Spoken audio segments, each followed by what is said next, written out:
The evening had started like any other.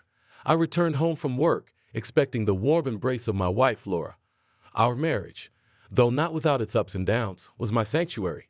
Little did I know I was about to stumble upon a scene that would shatter my world into irreparable pieces. As I made my way to our bedroom, the muffled sounds of laughter pierced the silence of our home. A sense of unease took hold of me, an intuition that something was profoundly amiss. My hand trembled as it reached for the doorknob, a prelude to the betrayal that lay on the other side.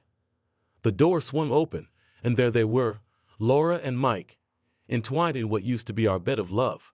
The shock must have been evident on my face, for Laura's laughter died in her throat, her eyes widening in terror. Mike, on the other hand, looked at me with a smirk, as if he had won some twisted prize. "Laura, how could you?" My voice was a whisper, a mixture of disbelief and heartbreak. "It's not what it looks like, I swear." Laura's voice was frantic, her words tumbling out in a desperate attempt to salvage what was left of our marriage. But the scene before me spoke louder than any of her protests. The intimacy they shared was undeniable, a stark revelation of her infidelity. Mike, still smug, finally spoke. "Looks like you've lost her, buddy. Best move on." The audacity of his words fueled the fire within me, a burning desire for retribution. But I knew better than to let my emotions dictate my actions. With a calmness that surprised even me, I turned to face them both, my decision made. "I hope you two are happy together," I said, my voice steady. "In fact, I've bought you both cruise tickets. Consider it a parting gift." Their expressions of confusion were almost comical. Laura's mouth opened and closed, searching for words that never came. Mike's smirk faltered, replaced by a look of suspicion. "Why would you do that?" Laura finally managed to ask, her voice laced with guilt. "Let's just say, I want you both out of my life as soon as possible," I replied, turning on my heel and leaving the room, their stunned silence a bittersweet symphony to my ears. As I walked away, the weight of my shattered world on my shoulders, I knew this was only the beginning. The unveiling of Laura's betrayal was the first chapter in a long journey of revenge and perhaps eventual healing. But at that moment, all I could think of was the sweet poetic justice that awaited them both. The days that followed were a testament to the depths of my despair. Each morning, I awoke to the ghost of Laura's betrayal, a haunting reminder of the life I thought we had. Work became my only refuge, yet it too turned into a battleground of humiliation. Mike, ever the opportunist, wasted no time in spreading the news of his conquest. The office, once a place of professional camaraderie, morphed into a stage for my public shaming. Whispers filled the hallways, each laugh and sideways glance a dagger to my already bleeding heart. It was during one of these long days that I found myself at the water cooler, the subject of yet another of Mike's boastful recounts. Surrounded by a crowd of eager listeners, he didn't notice my approach until it was too late. And there I was, in his bed, with his wife. Can you believe the look on his face? Mike laughed, his audience hanging on every word. The room fell silent as I stepped into view, my presence an unwelcome interruption to their amusement. "Enjoying the spotlight, Mike." My voice was calm, but the undercurrent of rage was palpable. Mike's face turned a shade paler, his bravado slipping momentarily before he regained his composure. "Just sharing a good story, that's all. No harm in that, right?" The crowd shifted uncomfortably, their eyes darting between us, sensing the tension in the air. "There's more to life than stolen moments and cheap thrills," I replied, my gaze unwavering. "Remember, what goes around comes around." With that, I walked away, leaving a stunned silence in my wake. The whispers resumed, but this time with a hint of respect for my restraint and the veiled threat that lingered in my words. Later that day, in the solitude of my office, the phone rang. It was Laura, her voice trembling. "Are you okay?" she asked, a hint of genuine concern breaking through. "Am I okay?" I repeated, the irony of the question not lost on me. "No, Laura, I'm far from okay. But I will be. How about you? Are you happy with your choices?" There was a pause, a moment of hesitation. I don't know," she finally admitted. "That's something you'll have to figure out on your own," I said, the finality in my voice signaling the end of our conversation and, in many ways, the end of our relationship. As I hung up the phone, a sense of resolve settled over me. The humiliation I endured would not be in vain. It would be the fuel for my revenge, a carefully orchestrated plan that would see Mike and Laura pay for their betrayal. And in that moment, I knew that the path ahead would be one of transformation, not just for me, but for all involved. The days turned into weeks, and my resolve only hardened. The humiliation I had suffered at the hands of Mike and Laura had become a distant, albeit painful memory. It was time to move forward, to enact the plan that had been simmering in the back of my mind. But for that, I needed an ally, someone who knew Mike's vulnerabilities as well as I did. That's when I thought of Sarah, Mike's ex-girlfriend. Sarah had been with Mike for years before he unceremoniously dumped her, a fact that she hadn't taken well, according to office gossip. If anyone held a grudge against Mike as deep as mine, it was Sarah. Convincing her to join forces with me, however, was another matter entirely. I reached out to her under the pretense of discussing a non-existent project, a ruse to gauge her willingness to cooperate. To my surprise, she agreed to meet without hesitation. Her curiosity piqued. We sat across from each other in a quiet corner of a local cafe, the air between us charged with an unspoken understanding. "So, what's this project you wanted to talk about?" Sarah asked, her eyes sharp and calculating. I took a deep breath, choosing my words carefully. "There's no project, Sarah. I wanted to talk to you about Mike." Her expression changed instantly, a mix of surprise and caution. "Mike? Why? What does he have to do with you?" I leaned in, lowering my voice. "He's been sleeping with my wife, Laura, and from what I've heard, he didn't treat you too kindly either." Sarah's eyes darkened, a storm brewing within. "So, you want revenge?" "Yes," I admitted, "but not just for me. For both of us. He's humiliated me and he's hurt you. Together, we can make him pay." For a moment, Sarah was silent, weighing her options. Then, a slow smile spread across her face, a glint of mischief in her eyes. "I'm in. What's the plan?" I outlined my idea, a scheme that involved exposing Mike's deceitful ways to the company and ruining his reputation beyond repair. It was risky, but with Sarah's insider knowledge and my determination, it was possible. "You realize this could backfire on us, right?" Sarah asked, her tone serious. "I know," I replied, "but I can't let him get away with what he's done. Not to you, not to me." Sarah nodded, her decision made. "All right, let's do it. But we do it my way. I know how to hit him where it hurts." As we shook hands, an unlikely alliance formed, bound by a shared desire for retribution. The road ahead was fraught with danger, but with Sarah by my side, I felt a newfound confidence. Mike and Laura had awakened a storm, and together Sarah and I would ensure they reaped the whirlwind. Our plan was more than revenge. It was a declaration of war against those who had wronged us, and we were ready to fight until the bitter end. The alliance forged in the dim light of that cafe was just the beginning. Sarah and I spent the following days meticulously crafting our plan, a scheme so elaborate it would leave no room for Mike or Laura to escape unscathed. Our meetings were clandestine, held under the guise of late-night work sessions and early morning briefings, ensuring no suspicion from our colleagues. One evening, as we huddled over our notes in a secluded booth at the back of a dimly lit bar, Sarah laid out the final pieces of our strategy. "Mike's got a big presentation coming up, right? The one that could make or break his career?" she asked, her eyes gleaming with a mix of excitement and malice. "Yes," I replied, knowing exactly where she was headed. "It's his shot at a promotion, something he's been bragging about for weeks." Sarah leaned closer, lowering her voice to a conspiratorial whisper. "What if we ensure that presentation turns into the biggest disaster of his professional life?" I considered her suggestion, the implications of such an act swirling in my mind. It was bold, potentially career-ending for Mike, but after everything he'd done, it felt like just desserts. "How did we do it?" I asked, curiosity piqued.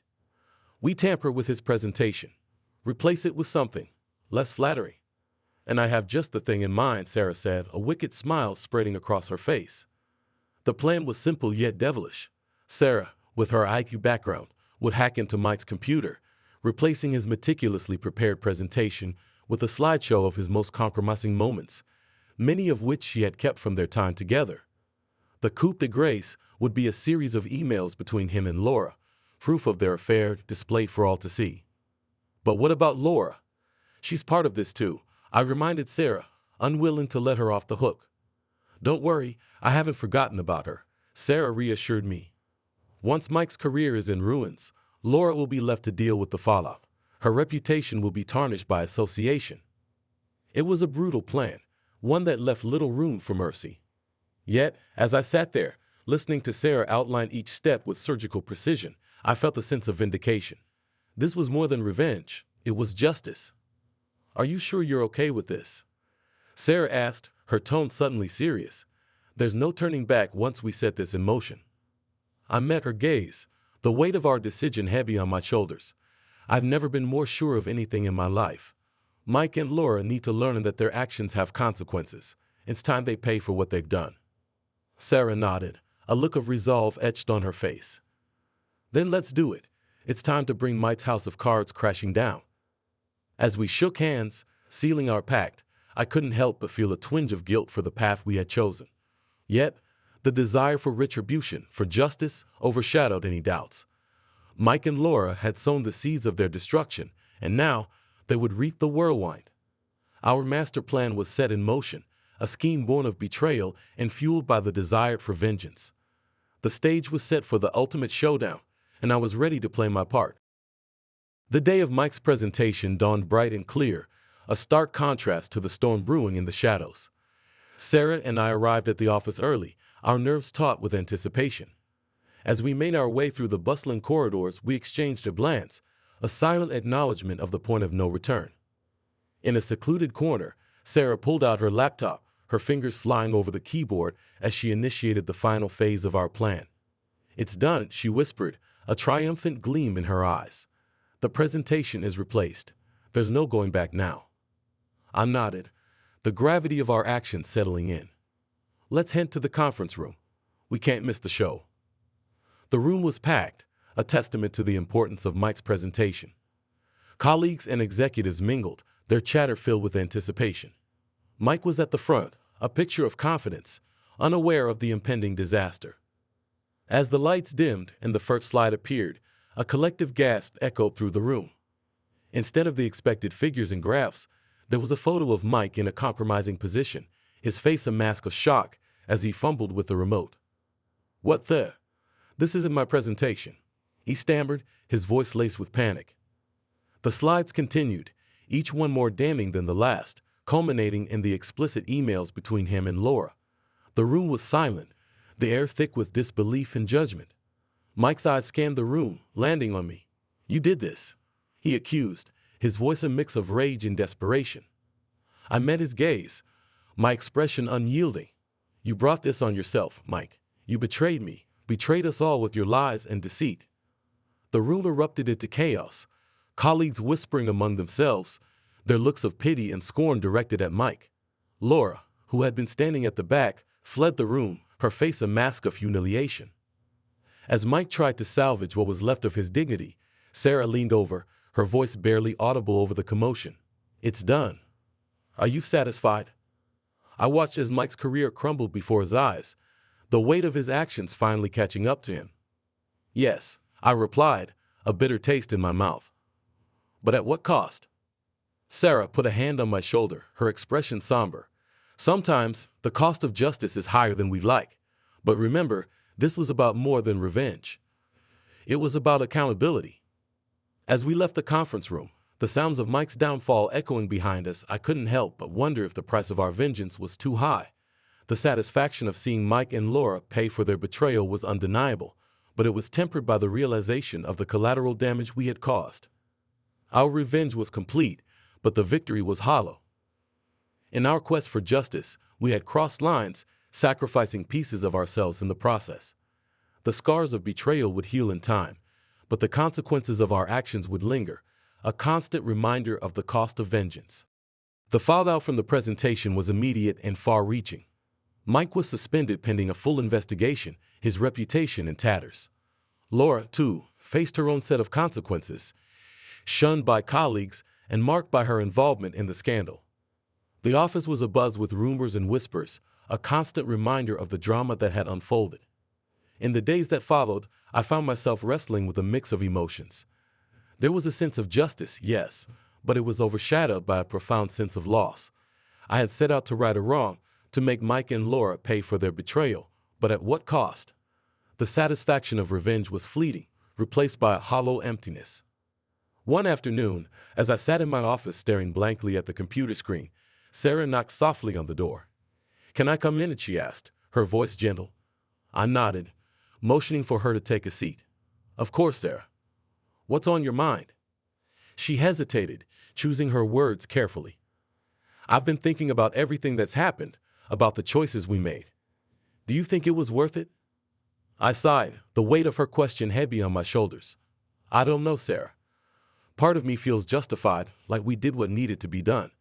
But another part wonders if the cost was too high." Sarah nodded, understanding reflected in her eyes. "I feel the same way. We were hurt, and we wanted them to feel that pain too. But I can't help but wonder if there was another way, a path that didn't lead us here." The room was silent for a moment, the air between us charged with the weight of our actions. "What do we do now?" I finally asked, my voice barely above a whisper. Sarah leaned forward, her expression determined. "We move forward, but we do it differently this time. We learn from our mistakes, from the pain we've caused and endured. We can't change the past, but we can shape our future." I considered her words, the idea of a new beginning slowly taking root. "You're right," I said, a sense of resolve building within me. "It's time to let go of the past and start anew. But this time, we do it with integrity, with the lessons we've learned guiding us." Sarah smiled, a sense of camaraderie and understanding passing between us. "Together, then. A new beginning, built on honesty and respect, not just for others, but for ourselves too." As she left my office, I felt a sense of peace for the first time in weeks. The road ahead would be challenging, filled with its own set of obstacles and lessons to be learned. But I was ready to face it, armed with the knowledge that from the ashes of our past, a new, stronger foundation could be built. The end of our revenge marked the beginning of a new chapter, one where the scars of betrayal and the lessons of vengeance would shape a future defined by growth and redemption. It was a chance to redefine ourselves, to pursue success and happiness, not through the downfall of others, but through our own integrity and resilience. As I turned back to my work, a renewed sense of purpose guiding my actions, I knew that the path ahead would not be easy. But with each step forward, I was leaving the shadows of the past behind, walking into a future filled with promise and the potential for true fulfillment. Months had passed since the unveiling of Mike's deceit, and the world had slowly but surely begun to right itself. The industry had taken a hard look in the mirror, implementing changes that Sarah and I had only dreamed of during our darkest days. It was a testament to the idea that even the most painful truths could lead to growth and renewal. Sarah and I found ourselves walking along the riverbank, a place that had become our sanctuary of sorts. The setting sun cast a golden glow over the water, a picturesque scene that belied the tumultuous journey we had endured. "You know," Sarah began, her voice thoughtful, "I used to think that revenge would make me feel better, that it would somehow heal the wounds Mike left. But looking back, I realized it was the act of standing up, of refusing to be silenced, that truly made the difference." I nodded, understanding all too well the sentiment she expressed. Revenge was a fire that consumed us, but in its wake, it left clarity. We saw who we were, who we wanted to be, and what truly mattered. We stopped, our gaze drawn to the horizon where the sun met the water, a symbol of endings and beginnings. "I've been thinking a lot about forgiveness," I confessed, the word feeling foreign yet necessary. Not for Mike, but for ourselves, for the parts of us that got lost in the pursuit of justice. Sarah looked at me, a softness in her eyes. "Forgiveness is the final piece of the puzzle, isn't it? It's not about forgetting or condoning what happened. It's about freeing ourselves from the hold it has on us." We stood in silence for a moment, letting the truth of her words sink in. It was a moment of profound understanding, a shared acknowledgement of the journey we had taken and the lessons we had learned. As we resumed our walk, the conversation shifted to lighter topics, plans for the future, and the simple pleasures of the present moment. It was a balm to the soul, a reminder that life, despite its trials, was full of beauty and hope. The evening drew to a close, and as we said our goodbyes, Sarah turned to me with a smile. "You know, I think we're going to be okay. Better than okay, actually." I returned her smile, feeling a sense of peace settle over me. "Yeah, I think you're right. We've come through the storm, and now it's time to enjoy the calm." As I made my way home, The lessons of the past months echoed in my heart. The journey had been fraught with pain and betrayal, but it had also been a catalyst for change, both within ourselves and the world around us. In the end, the story of Mike's deceit and our quest for justice was more than just a tale of revenge. It was a story of resilience, of the power of standing up for what is right, and of the healing that comes from facing the darkness with courage and integrity. The epilogue of our story was not written in the downfall of a betrayer, but in the strength we found in the aftermath, in the community that rallied around us, and in the promise of a future built on the foundations of truth, accountability, and forgiveness. As I look back on all we had accomplished, I realized that this was not the end but a new beginning. A chance to write our own stories, free from the shadows of the past, and to step into the light of a brighter, more hopeful tomorrow.